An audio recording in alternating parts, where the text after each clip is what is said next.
Добрый день, господа. Hello, dear friends. This is Yulia Latynina. This is Alexey Arestovych. Hello, Alexey. Hello, Yulia. Very glad to see you again. Do not forget to subscribe to his channel if you have not done that yet somehow, and to our channel as well. And you can ask questions there under the streams. And frankly, when we're thinking about this stream, we're going to talk about the strategy and geopolitics between the United States and Ukraine. But of course, we'll talk about that. But since now we have coincided with Trump's victory in the US, we now have to address that as well. Victory of Trump, what does it mean, first of all, for the United States? Well, it means for the United States that common sense has prevailed, and leftist Trotskyist experiments have really gotten to people, and they're trying to retire them, which I'm also glad to see, because I'm also tired of leftist Trotsky experiments. That's it? Nothing else to add? Well, what else can I add there?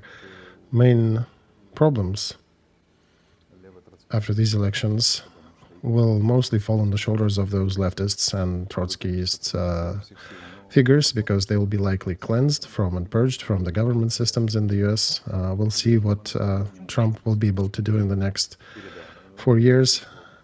And he has a good mandate. He also has a majority in the upper chamber in Congress and the Senate. And he already has experience of the first presidency, where he learned a few lessons, as he mentioned in the interviews, and he knows a bit better how to manage this system and what can be done with it.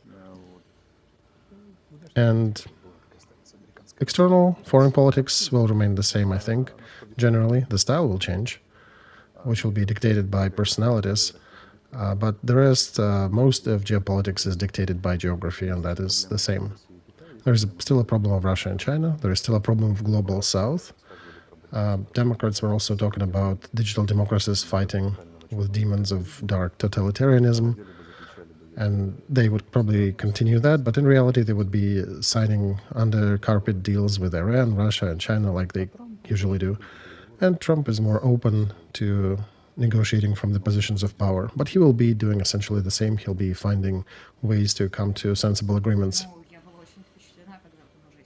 Well, Alex, I was very impressed when he already told today that Hamas should surrender the hostages, otherwise the conversation will be very brief. And I understand that these are still just words, but this is definitely a vector. Well, Yulia, what are Democrats in America? This is ammo politics. You can see that on the example of Ukraine. Since 91, we are suckling on the American Democratic Party completely. Nothing changed. And when some of our activists are talking about bilateral, bipartisan support in the United States, that's complete bullshit. They were always dumping and attacking Republicans, and they were always sucking resources given them by Democrats. And now if you look at the Ukrainian social media, they are all in grief after these election results in the US, because they understand that their feeding pastures are going to dwindle tremendously. And conversations about them being supported by grants and fighting for the freedom, they will not really be appealing anymore, and there will not be that many grants. So Ukraine is a classical case of an idiot who put all eggs in one basket, and now this basket is on its head and it's slowly leaking down on the face and shoulders. And let's say, not Ukraine perhaps, let's clarify that, but the group that was defining Ukraine's politics. Trump is a good figure. When he needed to talk to Kim Jong-un in Korea, he just went. He didn't send any emissaries, he just jumped on a plane and went to talk to him. When he needed to talk to Iran, he put the bombers, strategic bombers with nukes in the air, and then conversed with them. So, by the way, look at what's happening in Moscow. Trump, after elections, promised that he'll call Zelensky. He also promised to call Putin. And he called Zelensky the first day. But he didn't call Putin. And he didn't call because he still has yet to hear the congratulations. And do you know why there are no congratulations from Moscow? Why? Because however much our grant recipients and Democrats in America would be screaming about Trump being a Moscow spy or an agent of Moscow, in Moscow they know very damn well that he is nothing alike. And they understand that every call with congratulations will immediately transfer to a conversation about agenda. Because at first you, of course, exchange some niceties and congratulations, and then you start talking about the agenda. And in Moscow, they're forming this agenda. They were not ready to discuss it yet. They were rather sure that Democrats would prevail. You can look up the Medvedev's post before the elections that Trump, don't go there, you will be likely eliminated, etc. And Trump is a strong fella. He'll be ruling and pushing the agendas that are good for America. In Kremlin, as we see, they are not ready yet to congratulate him and to talk to him. They need to rebuild and change their agendas and kind of change their direction on the go. And Kremlin usually sucks at this, so that's why they still haven't conversed. And if anything, Trump needed to be elected just to make sure that the world becomes more entertaining. Because that emo politics that cannot do anything, cannot really eliminate neither Hamas nor Iran if influence in the area, can neither finish the war between Russia and Ukraine. I'm glad Trump is finally at the post, at the helm in the US. And I hope he will create a new milestone and that will not roll back after he's gone. And because generally you need about 10 years to make these changes stick. And I hope that maybe Vance will be elected as the next president after. All right, he is propping him up to be strong, right? And to have this chance. Well, yes, and he also picked Vance for another reason. It's a good insurance for Trump, because if something happens to Trump, Vance becomes the president, and that's a good insurance. All right, let's go to our topic, and we'll go back to Trump later. So, Trump, he did promise that he will stop this war. How do you think he will? I think there'll be a dual ultimatum. He'll probably call Kremlin and tell Vlad, there is a nuance. If you will misbehave and you will continue playing this war, I will turn on every measure I can, everything I can. And I think I have enough resources. He actually has a ton, right? He can do a lot of unexpected moves. He can declare no-flight zone over Ukraine, for example. You know, Russia may declare no-flight zone somewhere. Do you think they'll start shooting American jets? We don't know what Trump will do. He's difficult to predict, and that's why I am joyful, because it's going to be interesting politics this coming year. We understand the trends, we understand where it'll be going, but the daily politics will be much more interesting, because all these emo politics, they're so boring that even the flies have died already from that boredom. So he will likely engage certain levers. He is not the only person who is figuring out all the steps of decisions. He may be the person making this final decision, but not figuring out the whole strategy. And it definitely will be more entertaining than what Democrats were doing until then. And for Ukraine, he'll probably give another ultimatum saying, if you guys don't want to sit down and negotiate peace, we'll shut down all aid to Ukraine. How long do you think you'll survive without it? And that's it. All right. That's basically what Trump was saying during his campaign, and it seemed to be rather realistic. But now I have some concerns in this regard, and I'll explain mine. Trump did promise to stop this war, either give arms to Ukraine if Putin refuses to negotiate, or take away Ukraine's arms if Ukraine refuses to negotiate. But right now, the situation is in such condition that Ukrainian front can be propped only by significant injections of technology and arms to allow to hold it. Those proverbial tomahawks in the necessary quantities. And you can probably hold Ukrainian front only by involving United States into this war, which Trump will likely not do, right? Yulia, he will not, it's different here. He will not be bartering for arms with Ukraine. It's useless for Ukraine. Ukraine doesn't have the main thing. It doesn't have hundreds of thousands of qualified infantry. However many drones and shells and other things on the front you have, Koreans were announced to be on this front not for nothing, because Russia does need infantry. Even in robotics, they just highlight the same trends, and this war highlighted the same trends that Sun Tzu was talking about 5,000 years ago. If there'll be 100 drones and robots per one soldier, it'll still be one soldier on each side making final decision or prevailing in the war, because the war is about binding another to your will, and it's only a human task that one can carry. And we don't have enough infantry. We should have started preparing our infantry back in the summer of 22. Russia had started in autumn of that year, and we didn't. And if we even started doing it poorly, we could maybe discuss the level of preparations and training, but we didn't. And now, even if every soldier remaining on the front is given an individual nuke, it will not change much. So Trump will be trading for something else. Of course, they will supply certain nomenclature, and they will aid our fight on the front in the fashion that it's going on. But this is not the key solution. The key solution is much higher than the front line.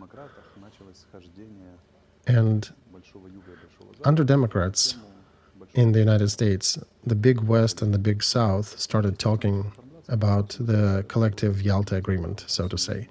It started to form about the position in the Middle East, position of situation with Israel, and with the situation with war in Ukraine. Not because Israel and Ukraine are so precious for both sides, but because they are the current conflicts. Like United Nations were built, and the whole after post-Second World War system was built on the conflict between the Soviet Union and the West, because there is a pain point, and the discussion and agreement is based on that.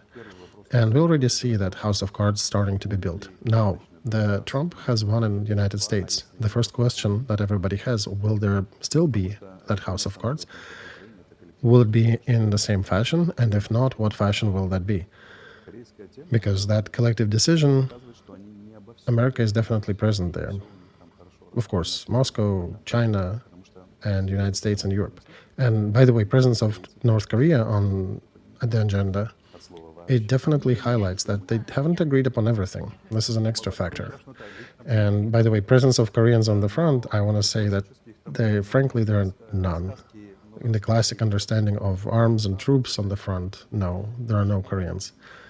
The head of NATO, our leaders in Ukraine keep telling us scary fairy tales about scary Koreans, and we're already fighting Koreans. There already were engagement with Koreans, and they have even won in a couple places. But this is a big psyop that is being inflated by both sides. Global South and Ukraine and the West. And this definitely is a sign that something is not agreed upon in this Yalta, new Yalta, so to say. Even before that, this house of cards had some issues.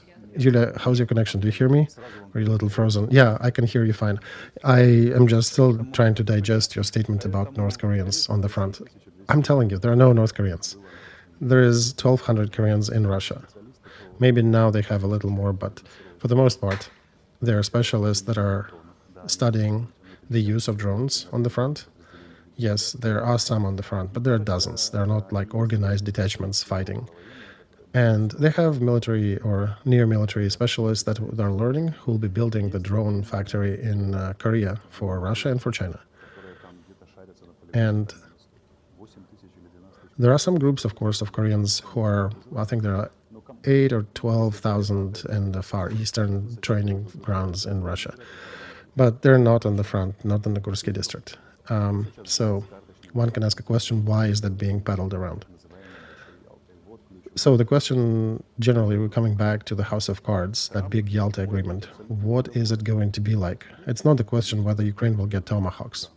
And Trump may be absolutely in disagreement with what was going on. And he's looking at this House of Cards and he's thinking that it needs to be dismantled.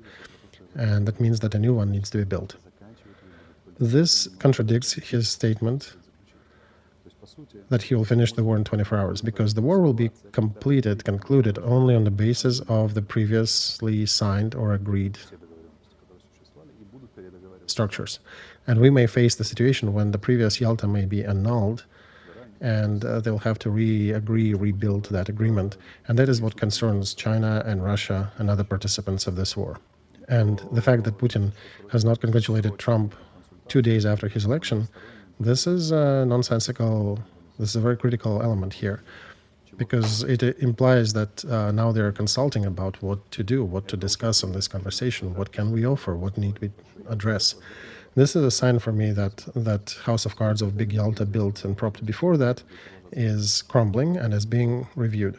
How long it'll take, we don't know, but it may take some time. And if it takes another 3 months or half a year, the first question that Trump will be asked, do you want Ukraine to lose to the global south? Will it be helpful to your system of balance that you're about to build? And that's what will probably make him to continue supporting Ukraine until this agreement is finalized. That's why time is compressing now. It becomes rather critical, that critical Kairos moment. And there'll be certain rough decisions made to reset that system of agreements, to hold that situation, and it promises to be rather interesting. I don't know if there'll be any tomahawks, but there'll be something. And I don't want to go to the level of javelins and weapons, but something will be happening on the higher level, because he cannot start new route or new career in foreign politics with the defeat of Ukraine. Not because he is sentimental towards Ukraine, but because it will prevent him from building the relations with Global South the way he wants to. Okay, Alexey, so do I understand it right that indeed there were some agreements struck that we've been talking about for the last several months? Putin was already in agreement, Zelensky was still hoping for some miracle, and it seems like there is some miracle happening, right? Yeah, indeed, this miracle indeed happened, but this miracle has, like a coin, two sides. And in big politics, it might have several sides, like dice. So we don't exactly know which side will be up. We also had a group of activists in Ukraine, Petlura style, who were trying to rise on the trauma of this war. Portnikov, Karchinsky, Berlinsky, and some others. They were all trying to play on the trauma of war, earning their political and social capital on this.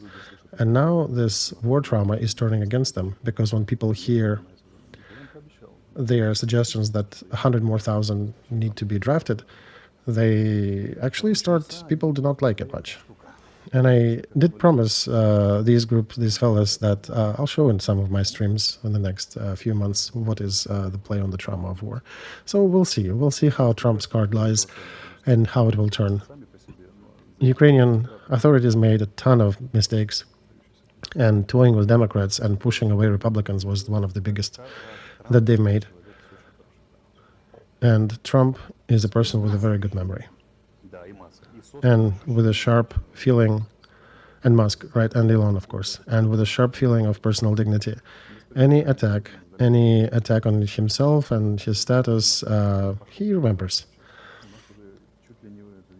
Do you know, by the way, how in Ukraine they're repainting their position? Ivano-Frankovsk is almost renamed into Ivano-Trumpovsk. They're drawing Trump murals around, and now they're playing like, oh, look, everybody loved Trump since the beginning, almost to the degree that here's a tattoo of Trump in my bikini area. It was just difficult time when we could not speak about that earlier under Biden, but now we absolutely support Trump. Well, Zelensky talked about that even before everybody. He came out and said that I remember our conversation with Trump back in September where we discussed our peace plan. And it seems to me that it's a little over the brim for the person who recently went to stomp for Harris in Scranton, Pennsylvania. Yulia, when the war will be over, I promise you a very interesting stream. Oh?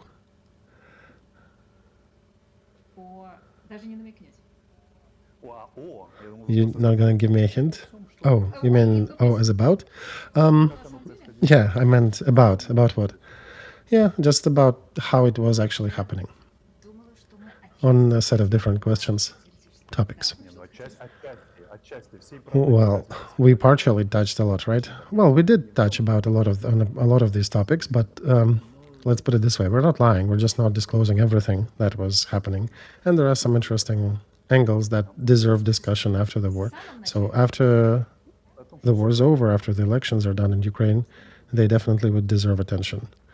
About what was happening at the beginning of it? No, throughout the whole thing. There is a lot of things. There were a lot of things happening in Ukraine. Do you mean the behavior of Zelensky? Everything, including that. All right, then let me look at the part of these topics, I guess. I wanted to touch upon book of Bob Woodward. I don't know if you read this book, but I think you were living through this book in real time. Well, Yulia, everything he's writing about, I was and still am a participant of these events.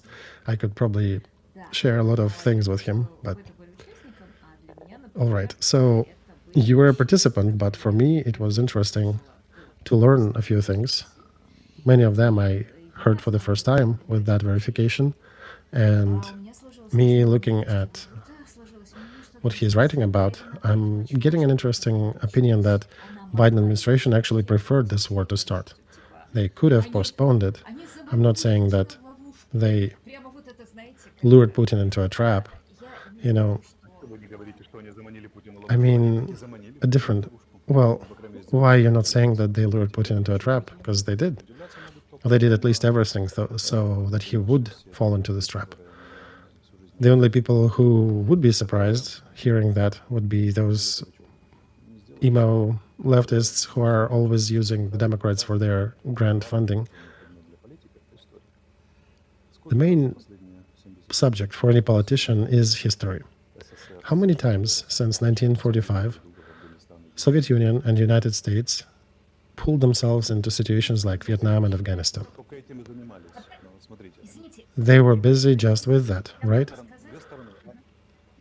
Alexey, I'm sorry. I want to say something here. No, Yulia, let me finish the thought.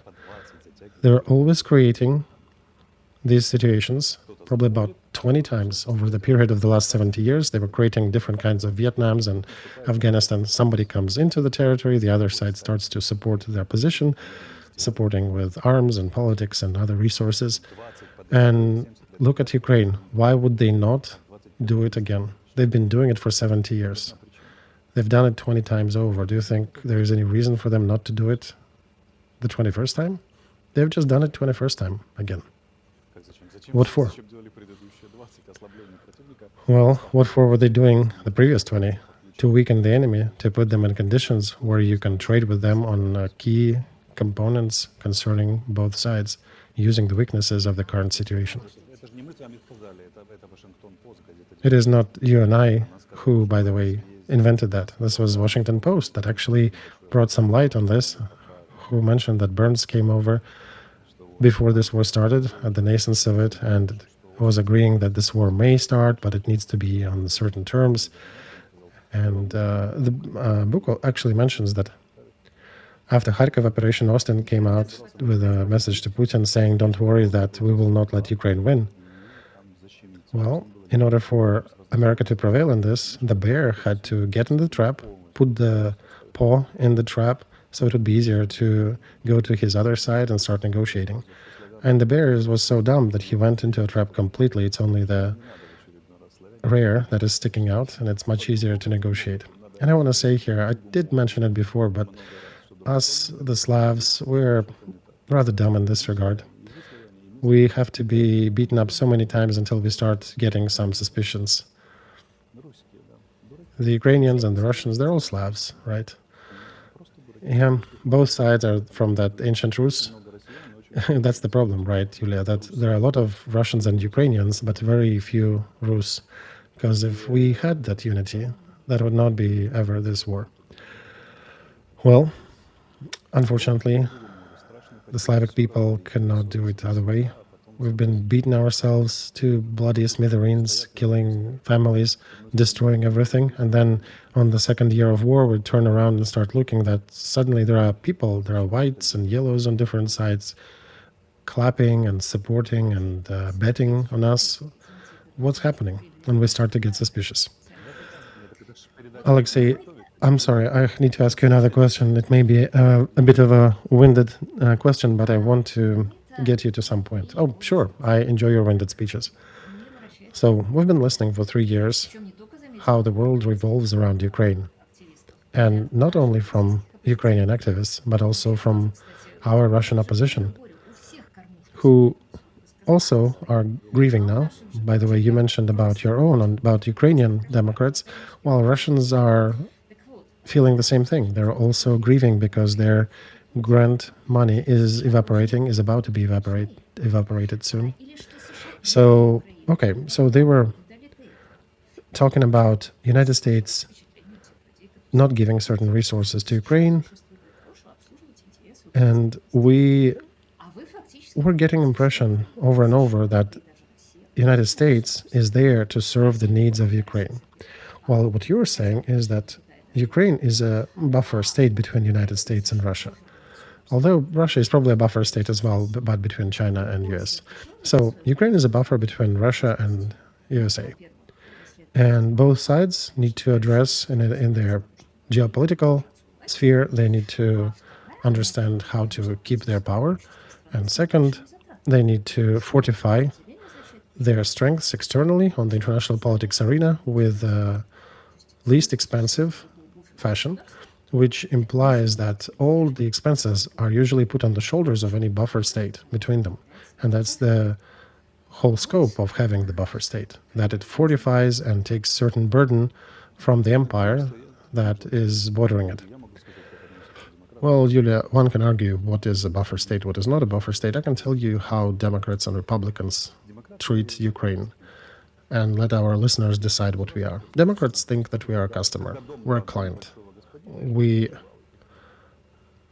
are like some squatters in a house of a big owner. And we are the squatters who are brave, who figured a way to resist a huge enemy. They're pretty impressed with us, but we're still a very brave client.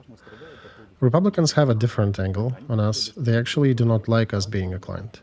They'd rather have us as a partner, maybe a younger, but a partner, and want to have a real partnership relations when nobody is falling on the knees, nobody is licking anybody's ass, but honestly presenting their interests on the table and discussing how and what are the paths to achieve certain goals. And if we're playing in a team against the Global South, then let's play together against the Global South in geopolitics. But that was offered several times to us. And our politicians cannot, that's beyond their capacity. They cannot be a partner, even a younger partner. They only appreciate being a client.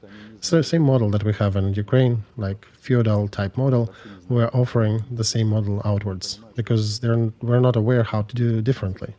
Our politicians do not understand what it takes to be a partner. And Republicans are dreading and telling us, do not be a client, be a partner. And our politicians are making a dumb face and saying, well, now we have to explain our interest and not beg for money, but exchange stuff, trade with you.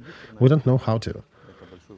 So how buffer Ukraine is, that's a big question. You can probably use this term if you want to, but in regards of Russia, I think they were brought to another trap by Democrats of the United States, to another Afghanistan, and Russia fell for the trap head over heels. What Kremlin was thinking about? Kremlin was hoping that they will shame Americans who dared to get to the underbelly, soft underbelly of Russian interests in the vicinity of Russia. And they will show US that they should never be in that underbelly. And they'll destroy your satellites, your proxy governments right next to the borders of Russia. And Russia was going to show that they can use military in their interest and they will not stop, they will not hold themselves to use it when they need to. And they were very proud of that. And by the way, they did succeed in turning unipolar world into a multipolar world with this. And everything was going in a certain direction until Trump has won in the US, because his victory changes the meaning of a lot of these achievements. And I did speak last week about that Russia had won that on a global arena, that they turned unipolar to a multipolar world. And I was saying that Russia is a ram that is breaking the gates, and Ukraine is the gates. Now, Trump is changing the meaning of these victories and these achievements. To what, we'll see what they will agree to. But the fact that Ukraine played the role of the gate and Russia played the role of the ram, that is a fact. Unfortunately, Slavic people were never too smart at the beginning. Afterwards, yeah, we are pretty smart. When the gates are broken in smithereens, when the ram is missing both horns, then they're bleeding on both sides and starting to understand something. And we might have some enlightenment and some understanding based on these events. But unfortunately, I bet sometime later this situation will repeat, maybe decades, but it's almost like karmic. Well, listen, Alexey, when I was reading the same book by Woodward, a key element for me in the meeting between Kamala Harris and Zelensky on the 19th of February, where she, first of all, was trying to convince him in the reality of invasion, and he was refusing to believe in that. At some point, he apparently broke down and said, "What do you want from me?" And I read it as, "Let me call Putin and try to find some agreement with him." But Harris answered to him, "We want you to think about the government in exile." From this statement, I'm reading that this was a signal, no, do not call Putin, do not try to agree. This was a nail in a coffin of the situation. Understandably, that Putin had absolutely irrational demands by that time, but I'm just repeating to our listeners that we're not telling how poor Putin was lured. He did not, we're not saying that. He did not want to rob a bank, but he was forced to. Well, if our listeners would fail to understand some stuff, it's their problems. Yulia, let's talk about what you're weaving here. All right, so what was the plus for, what was positive for the United States if Ukraine, as they thought, would be captured in 3 days, Kiev and the eastern districts? What were they hoping for? For partisan war? For Europe uniting against? Well, Yulia, a whole set of bonuses. Russia is eternally guilty. You can bring upon any sanctions in any size. You can play that piano from here to eternity as long as Russia is holding occupied territories. 10, 15 years later, you can mention that, it's a 10-year anniversary of violating the international law. Here are more sanctions on you. The West likes to play economically, and Russia was placing in the hands of the West the ability to use these economic sanctions. Second, government in exile, but there would be partisan war on the territory of Ukraine. Still could be weak, but somewhat like in Afghanistan or Chechnya, there'd be some fellas running in the groves shooting at Russian troops. There'll be, a bleeding wound over there. In Europe, that'd be showing, look, Putin will capture you all the way to Lisbon if you will not be listening to us, and you'll not be playing along and behaving like America tells you. Oil and gas market of Europe, weapons market of Europe, right? Access to them. Lever against China. Look, you promised to be a global partner, and look at what you're doing now. You're violating the post-World War II peace in Europe. You're supporting Putin, who is breaking it. Let's rebuild it. Let's change our attitudes. Let's change the system of our relations. But you are guilty, right? You did not stop Putin. He had done that. So we have a trumping card, and we're trading with you from the upper position. A lot of bonuses, great bonuses, if you look at it from this angle. And Ukraine broke that game because Ukraine was actually resisting actively and broke Russian plans and broke the Western plans. And they had to change the strategy. So after that, the strategy did change.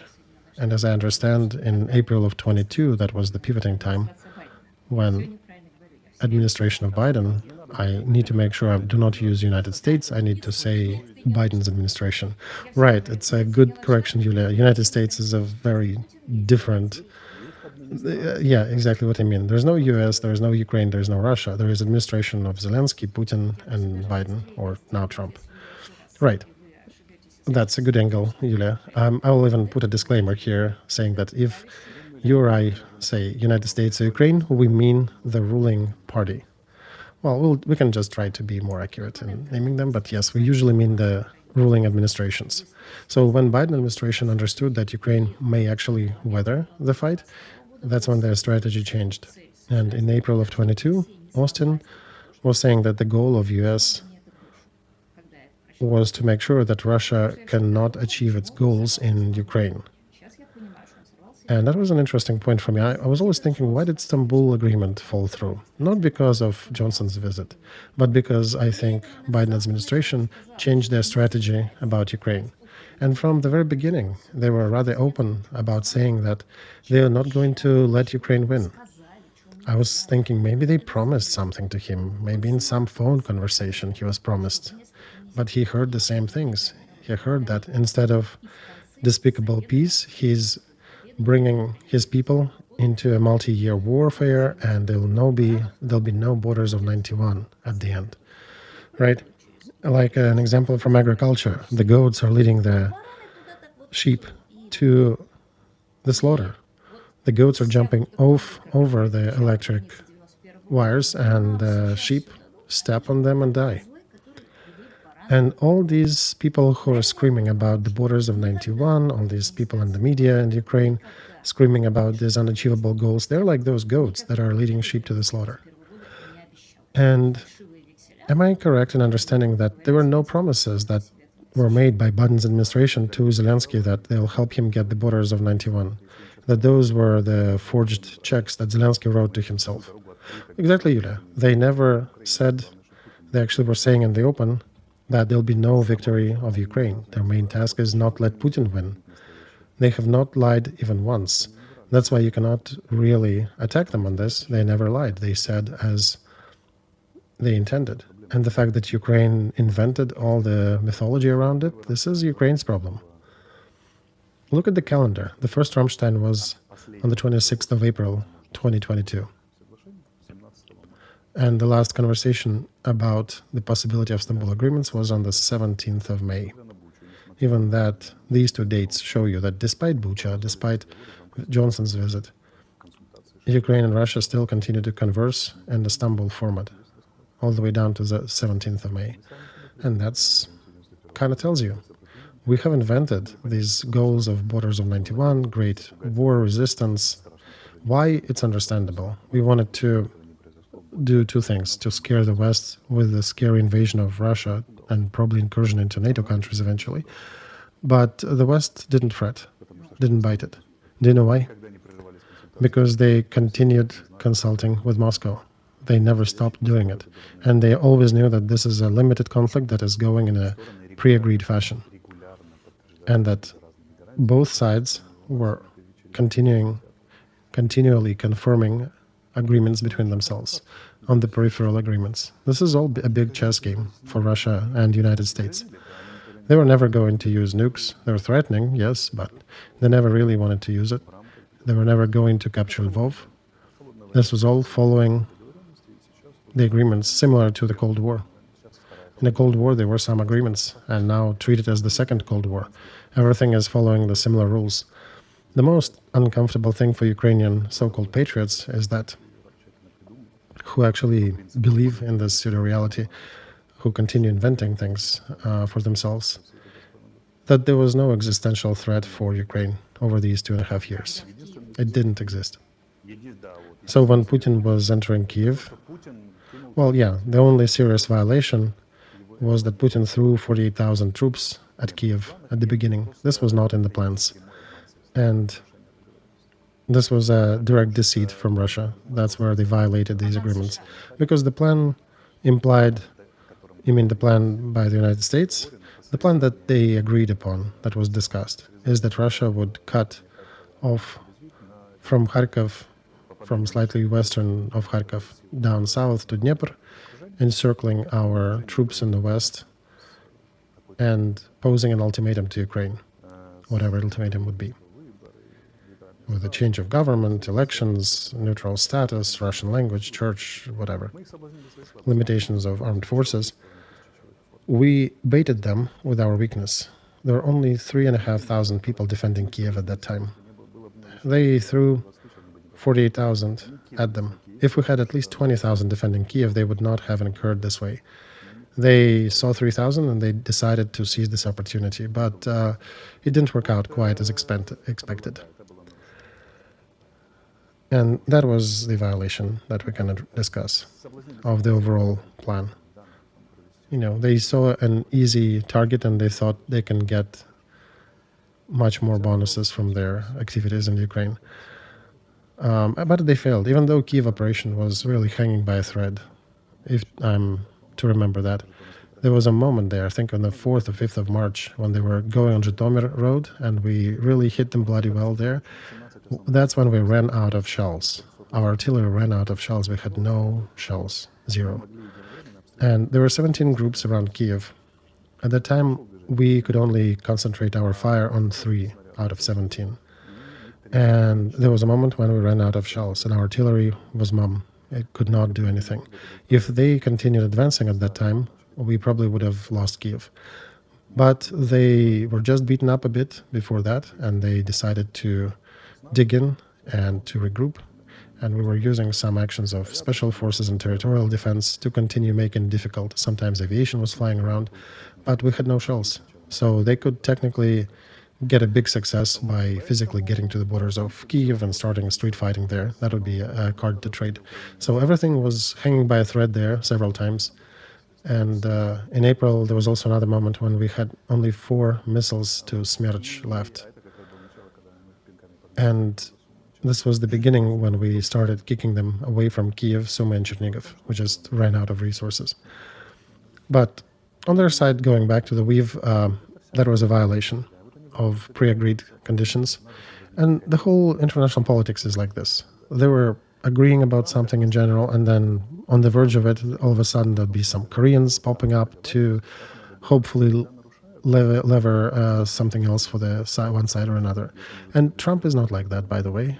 He would like to have firm agreements, and if somebody continues to weasel and bring in additional factors after the agreement is struck, he can actually use some repercussions against the party that's violating, because he's a man of his word in this regard. And not like, hey, we agreed here and then we tried to cheat after.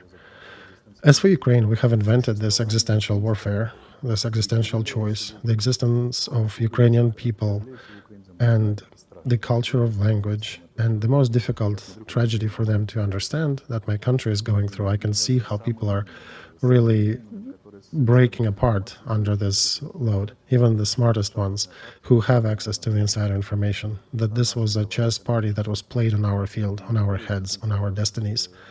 And there's no existential conflict with the blow up and going into the Third World War. It doesn't exist. It's just a chess board where the players are playing, and that's it. And that's the main tragedy, that we have lost half of our population, those who left the country and died. We fell, if not into fascism, but at least into some chauvinistic type government, because we failed the test of this war, and the darkest side of our collective character starting to prevail. Ukraine is suffering these losses and is not even at the table where it can discuss things. They didn't even give us a toddler's chair so we can be part of it. Everything happens there outside of us. All these operations, incursion into Russian Kursk district, that's all about trying to bring some attention from the bigger parties to us. But as I said before, our problem is, even if we break some dishes and they turn to us and say, okay, listen, we're listening to you, tell us what you want, we don't have anything serious to offer. Because when the peace formula starts with the destruction of Putin's troops and dismantling of his government and dissection of Russia, you don't know whether to cry or laugh, because nobody on the West wanted to destroy Russia or to do some reparations. They can use it to threaten him, but they need Putin as a crypto anti-China project. Ideally openly anti-China, but at least a cryptic anti-China project, or at least not going to the side of China. And as a moderator, as a participant with India and some other countries. So they need Russia, but they need Russia with their metal glove on the balls and squeezing them if Russia is misbehaving. And this was the situation they orchestrated.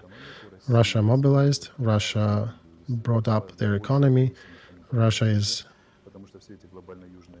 tightening situation with India and China, because all these embraces in the south, they're mutual.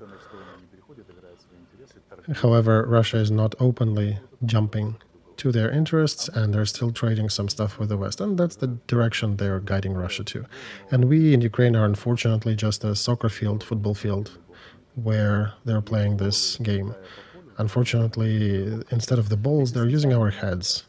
And these heads flying on this field, being kicked by one side or another, they keep screaming, defend the country, do not take Lvov, borders of 91, but nobody cares about what the ball screams.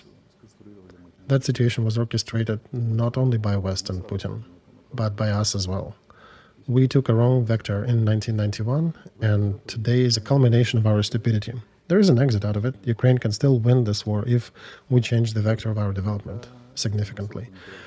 Then, yes, then if we develop our own project of development, we might build a better peace than it was pre-war. As for territories, they usually change every 15, 20 years. So today it's that, tomorrow it'll be different.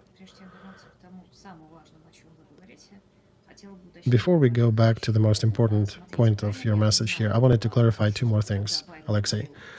Do I understand it correct that when Biden was saying that our reaction to the incursion of Russia in Ukraine depends upon whether it'll be a small incursion or a big incursion?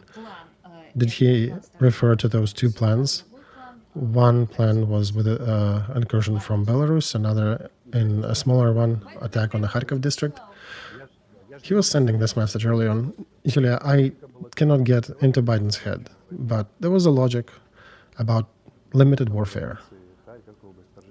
Specific borders of this war, whether they were in Kharkiv or Kiev incursion, I think Kiev incursion was a surprise.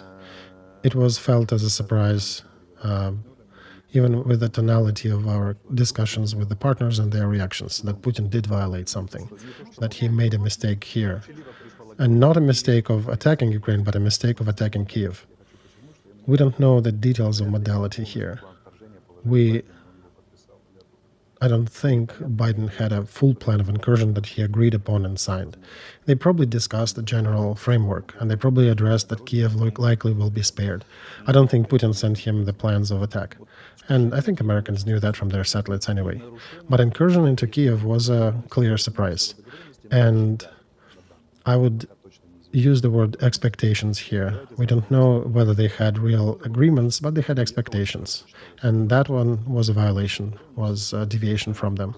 That you could read in the messages and the conversations we had with our Western partners, that Putin, did make something different. We agreed to play soccer with our feet, and you're using your hands now. That's what they were surprised with.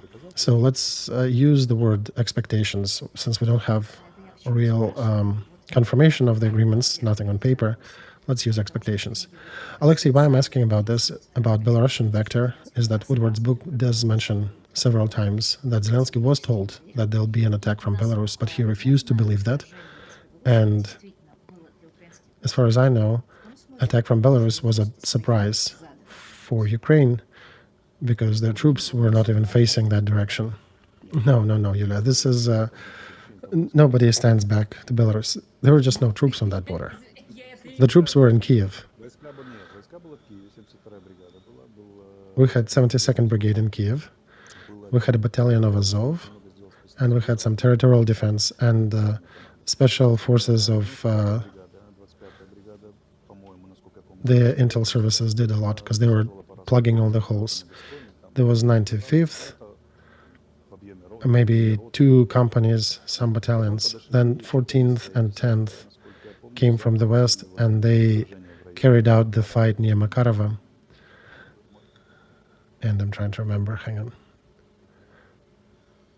Listen, I'm forgetting, but Makarov district. There was a battle there. Those are the ones who broke into the battle orders of Russian troops and destroyed them significantly. So after that, defense was fortified, but the beginning was really hanging by a thread. There was nobody defending Kiev much. The first concrete blocks on the roads of Kiev appeared at the end of the 5th day of their Kiev operation, so that you understand.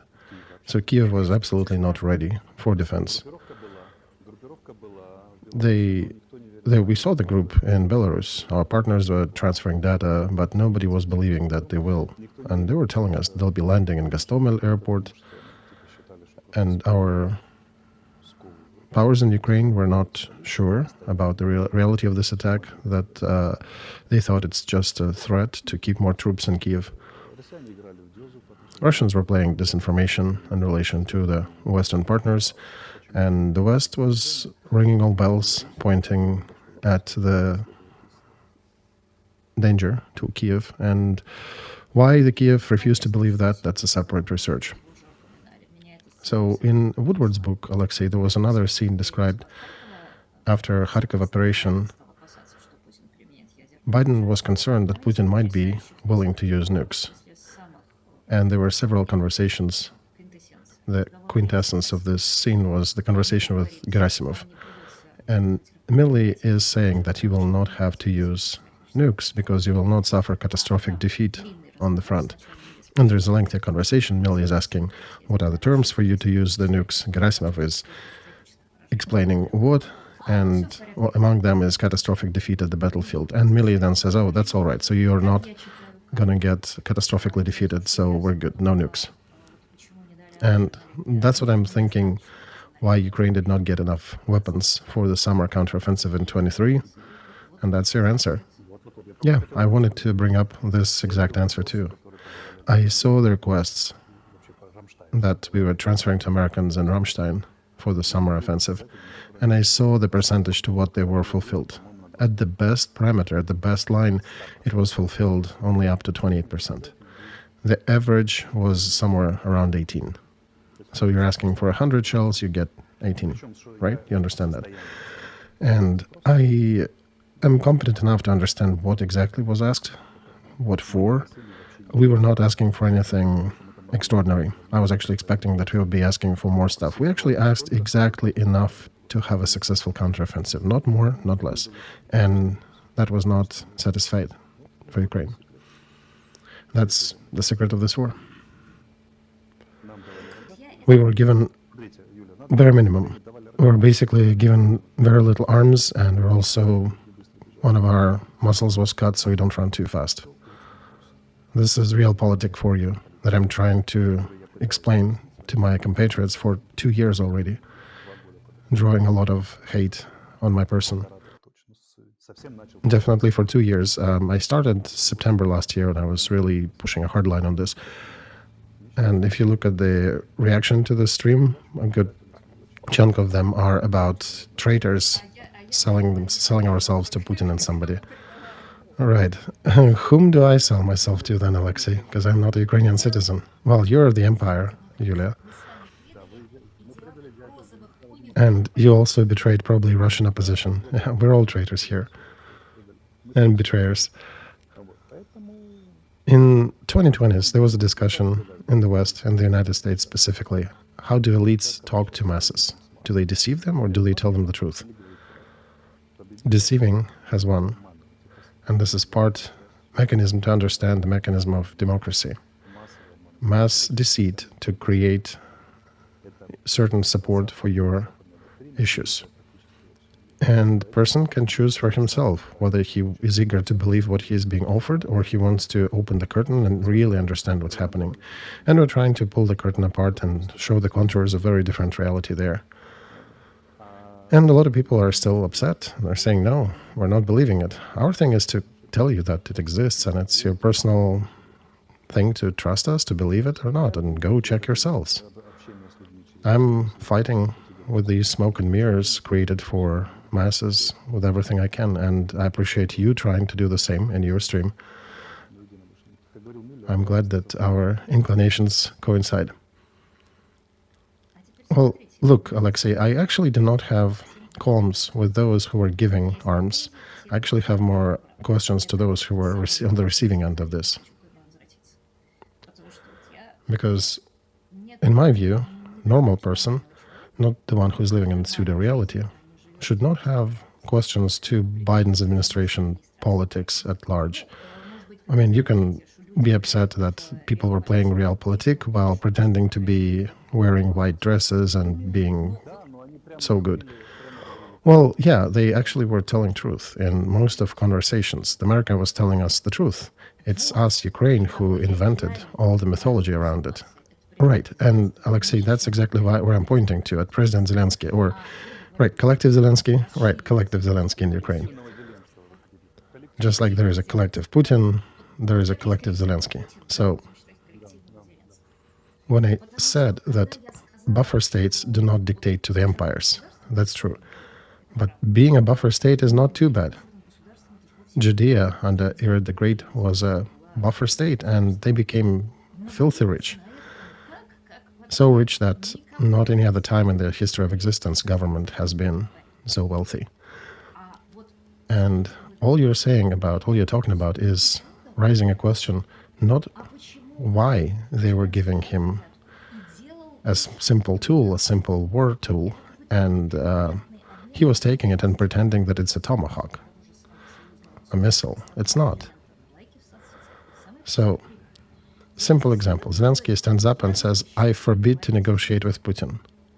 Why do you do that if you know that United States are not going to fight for you and for your borders of 91?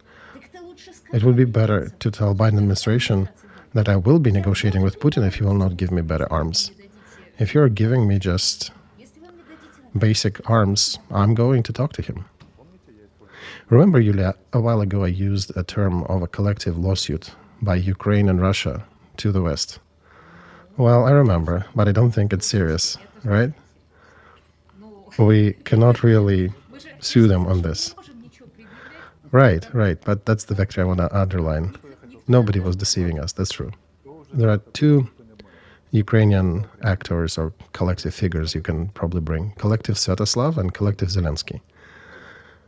Sviatoslav, when this group figured what is the status of the buffer state between Byzantium and the empire of Karl the Great, he decided to fight with Khazars. He decided to capture some of the Bulgaria back in those times, the same routes that were used back in the day for Asia to Europe.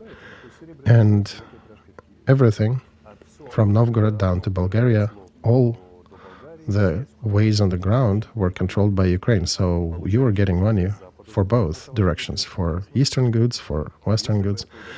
If he succeeded completely in Rus, they would be getting money. They would be burning precious things to heat themselves in winter. That'd be so filthy rich.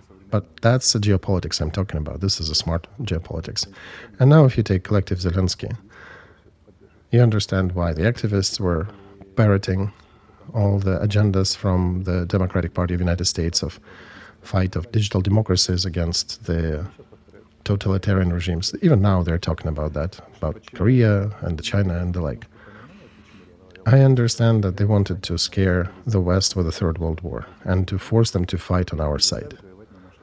But this is like, what's the good analogy? 2-year-old kids are trying to scare the 75-year-old grandpa with all his life experience, and they're coming up with such scary ideas as some scary character from the movie. Or if you will insist that I eat the porridge, I will tell everybody that you, or something like that, right?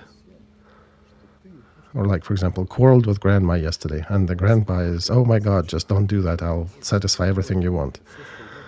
Right? And my version of why it's happened, my competitors will probably hate me again for this, but this is the effect that actually became visible in this war. When I'm saying that one-on-one, just for Ukrainian audience in the Ukrainian streams, there is a lot of support. They're saying, yes, Alexey, that's correct. That's, we feel that too. We feel that hurt. But when I'm saying the same facts to Latynina in her stream, to a Russian citizen with Russian passport, I get pushback from my competitors saying that, from Ukrainians, that you should not be bringing all the dirt from the house out in the open. So that village consciousness, if you want to say, or simple consciousness. Well, no, Alexey, let me interject here. I want to say it is a real thing, I think. One thing when you criticize your government during the war, another thing if representative of the aggressor is criticizing your government. I understand that even both of us are saying the same things, they do sound differently for the Ukrainian ear. Right, but we're not criticizing. We're looking what's beyond the pseudo-reality, what's beyond the curtain. We have that vibe to open the curtain and take a look what's in there. We don't take the writings that are on the curtains for a fact. Our national consciousness in Ukraine is hyper-narcissistic, I think. We are the collective narciss with a very heavy trauma tied to that. Ukrainians tend to not look at the content, unfortunately. And here's a classic example. There was a second Maidan, and the leaders of those hundreds, the right sector, who are fighting bravely with special forces police on the square, being shot and killed there. I don't know if you know Kiev, but there is like a row, there is a square and there is a hill that you need to climb up in order to get to the government quarters. And there were so many special forces police, you couldn't probably break through their ranks even if you blew up the nuclear bomb there. And every day, yet they still went there, they were trying to push, they were dying, they were fighting. And I was asking them, what do you want, guys? They said, well, we want to break into the government quarters and we want to take it and maybe shame them for their decisions. And I said, well, here, let me show you. And I take them on the other street that goes to on the other side of the square to the administration. There were 8 guards who dropped their radios seeing people in camos and ran away. I'm telling them, here's the door. Why are you storming through Grushevsky Street? You'll never break through. You technically cannot break through with the means that you have. They said that I'm the traitor and provocator and went back to Grushevsky Street to fight. And they said Grushevsky Street fight is a symbol. As I said then, Ukrainians do not need content. They wanted the symbol. When somebody's put 3 times on the cover of Time, they understand that. But when you talk Realpolitik with them, they don't want it. It's only spies who talk about Realpolitik. And that's the problem, as I see it. This is a colossal problem of Ukraine that we have to deal with daily, hourly. Hyper-narcissism to not reveal what actually is happening in the country to the outside world, make sure it looks good and fancy on the outside, but whatever rot is happening inside, if you disclose it, you are the traitor to the country. And the second, everybody owes it to us. And that's how we were captured, that's how we were entrapped.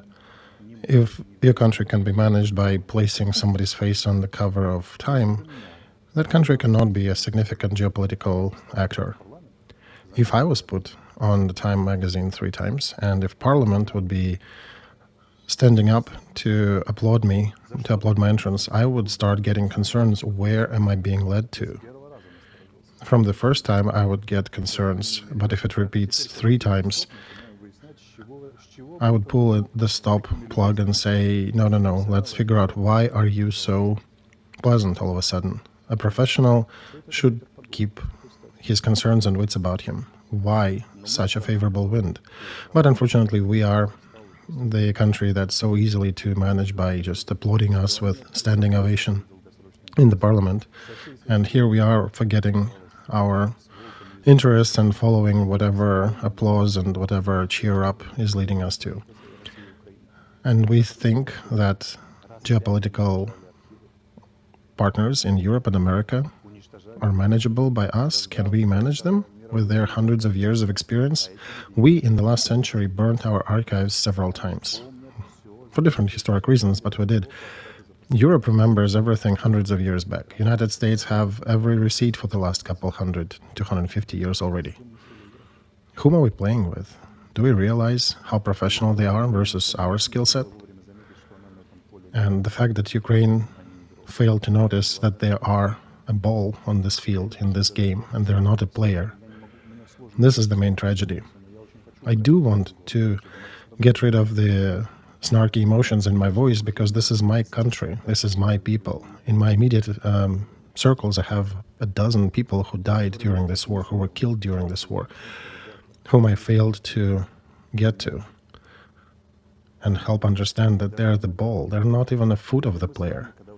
And now when everything is coming to an end and one way or another, with 99.9% probability, Russia and Ukraine will be put to some peace accords, people start to get some glimpses of reality. A year ago, they were accusing us of everything, and now the ball starts to understand that they have no perspectives but being kicked continuously into the wall till they tear apart. and it starts to have some basic thoughts and understanding that something is off here. My main message here is stop being a bull. If you have to be a subject, be that, even if you're the weakest subject in somebody else's field. But it starts with understanding your real interests, your real, not invented interests. The country that decides that they're a big player, that they will rule the West because somebody applauded them in some parliament or somebody was put on the cover of a magazine, this is not a thought of a sentient being. This is maybe thoughts of the programmable calculator back in the 1980s, MK84. There were programmable games on the calculator that you could put in and play till you reset it. We are that. And Ukraine, with its hyper-narcissism, became a battlefield for even North and South Korea to duke it out. Not even United States and Russia. Well, you're saying there are no North Koreans. There are maybe a couple dozen people there, right? But even if there's one North Korean will be fighting with South Korean, that's already a precedent. I recently posted on my social media, maybe we should be renting our lands for fight. There'll be Congo fighting with the Democratic Republic of Congo. We can give Horvatia and Croatia and Serbia to duke it out.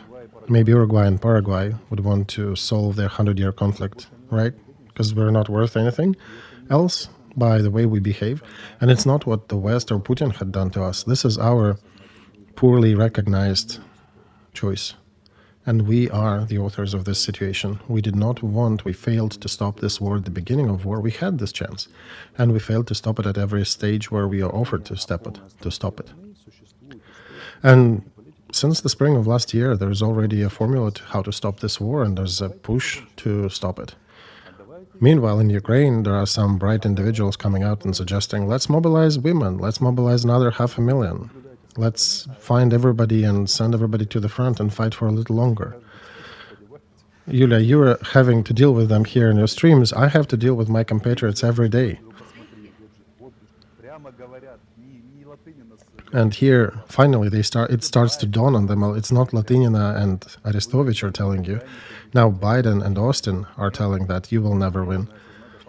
No, some of them are still fighting that NATO has to understand to recognize the danger of a third world war. Russia will invade NATO, etc., etc. Well, people do want to believe in it. They're little kids in a supermarket. The candies are dropped on the floor, and they're like Hansel and Gretel following this candy, picking them up. And you're walking like a dad, trying to protect them so they don't hurt themselves, and they're looking back at you saying, Dad, you're a traitor, and continue picking candy. This is our daily reality. I sincerely hope they'll get wiser. Preparing to this stream, I was asking myself, okay, if we are so dumb, Ukraine and Russia, if we were caught on this, Slavs in general, is there any positive effect in this? And I found two positive effects, one for Russia, one for Ukraine. Do you want me to share? Of course, Alexey, please. Russia needed its face beaten up, so they would leave their position, their favorite position of the older brother. Even the smartest, most intelligent people in Russia still often fail to expunge the position of the elder brother when talking to neighboring nations. So they had to lose 700,000 people, dead and wounded, to start thinking that probably their position is not exactly correct. This is a chronic issue with Russia. At least with Ukraine, for sure, that is the position of Russia as an older brother. And Russian egoism doesn't allow them to address Ukraine differently. There would have never been this war. And there would have been very different relations if Russia would have abandoned the position of the older brother. Moscow is the center of everything. Orthodoxy is the center of everything. You're traitors. You have to come back to us, to Kremlin. And that's unfortunately their motive. And that drops on hypersensitivity, hyper-narcissism of Ukrainians, who are saying, what, you are older brothers? Who told you that? And then they start fighting. We'll show you that in Kursk district and every other place where you try to attack us. And the fight ensues. And here we have two fools, one in Moscow, one in Kiev, who voluntarily agreed to be legs at best or soccer ball most likely on this field, just because one cannot abandon the favored position of the older brother and the second is deeply troubled by that position. And for Ukraine, I think this is beneficial in order to understand the price of our childish wants and runs in pursuit of that candy. Our choice is very simple for Ukraine. We either, I'll read my quote here. I think I cannot repeat it better here. I'll just read it. We all need to understand and define for ourselves and choose. And the choice looks like this. One of the rare occasions when I don't want to rephrase it, I want to read it as I put. It's easier for Ukrainians to keep digging their grave than to be thinking, why are we doing it? We have an issue with rationality here in Ukrainian politics, in Ukrainian collective Ukrainian. It's amazing intellectualism. Very simple, however, connections between causation, between cause and effect. This is how we got caught. We like to flip it for the nation. Our politicians love playing it this way, when they replace one with the other. I warned them back in 2014, in 2017, in 2019, and there are records of that. I warned my compatriots that the price for trying to join NATO is a big war with Russia. Russia will not go for this, and there'll be war. So the reason was our want to join NATO, and the consequence was this war. But now they're mixing it. They're saying that the war is the reason that will lead us to be part of NATO. And no, NATO is seeing us as part of themselves. And we added that, by the way, in violation of our constitution. The intent to join EU and NATO, this was fake voting. We violated a few of our laws. Poroshenko used it as the election technology for his governance, and now we have this war. So for Russia, it's important to abandon their older brother position, and I think they're maybe getting it. I keep hearing from some sources that despite of all the propaganda for a victory over NATO and Ukraine, Russian elites have become much more sober. Vladimir Putin himself and a bunch of other people around him, except for the Hawks fraction, and they do understand that they're being played and they're becoming more careful. So us smashing their face in actually had an effect on them. The whole secret of future relations between Russia and Ukraine, and it's impossible to not have them, we're geographically neighbors. The secret to them is lesser of the older brother position. That's the only thing we need from Russia. The whole trouble is in that game of who's older. Kiev is the sacred center of their governance, is located outside of their borders, and that kind of causes it. And for us, we need to understand we're not a collective farm, or we are, and then we're not a government, then we're not a country, where we regulate things by constitution and other legal documents. Because Ukrainians are very different. All across the country, we're so different that there is enough conflict between Lvov and Lugansk, two sides, the east and west of Ukraine. We need to be running everything by our legal documents. So we're either a collective farm that is being rattled by moods and publications and ovations and statements by Austin and Biden, or we have our societal agreement and we're following it. And we're following our interests in the internal and external politics. If this war doesn't teach us, I don't know what will, with the losses we suffered. End of first hour.